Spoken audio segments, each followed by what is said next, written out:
First minute. Do you think gay foster parents is Florida's most important issue? No. No, I don't think that gay foster parents is Florida's most important issue.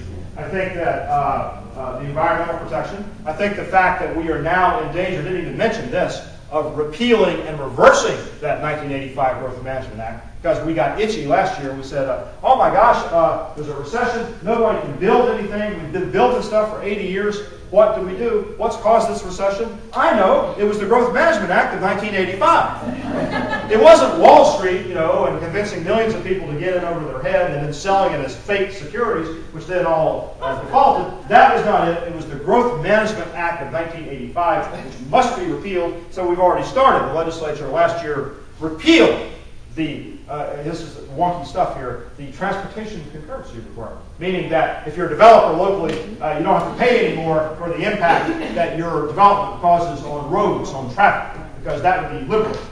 You know? And so, and good conservative Florida says, build whatever the hell you want, and we won't worry about the impact on transportation. So that's our most important issue. First of all, whether Florida is bound to repeat the mistakes of the last 60 years since World War II. There's an interesting outfit called the Collins Center. No, the Collins Institute. There's a Collins Center and Collins Institute. And it's the institute, I believe, at FSU, that produced a report on the eve of the economic collapse, saying, Florida, look out, save your acorns, be the grasshopper. You are about to be hit in a year and a half from now with the worst budget disaster of modern times. And it was officially ridiculed by both the governor, Jeb Bush, and the Republican legislature. Ridiculed. And of course, it was absolutely accurate as to what was going to happen. Now, last year, they came out with a new report. I like these guys. These are smart people. We need more smart guys. We need a think tank. We need a university. We need ballast. We need something besides 28-year-old know-it-all House members running the state of Florida. That's what we need. They came out with a new report and said the biggest challenge that Florida faces now are how we're going to meet the good times to come. We are on the verge of the retirement of the single largest generation in the history of the human race. The exchange rate is pretty good for the other guys.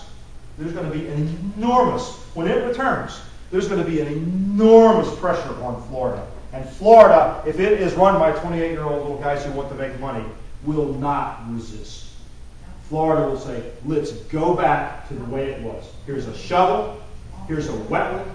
Do as you please. And we will convert this state for the next 50, 75, 100 years to basically retiree and service industry, McDonald's working, costume, comic character, uniform wearing. That's what will be. I think that's the most important thing in the state of Florida is will we go back or will we go forward? I don't think we can be a great state without a great state university system, which we do not have. I don't think we can be a great state without a fair and solid tax structure, which we do not have. Now, having said that, do I think gay adoption, I guess the question was because gay foster parents was because McCollum, because he's desperate now.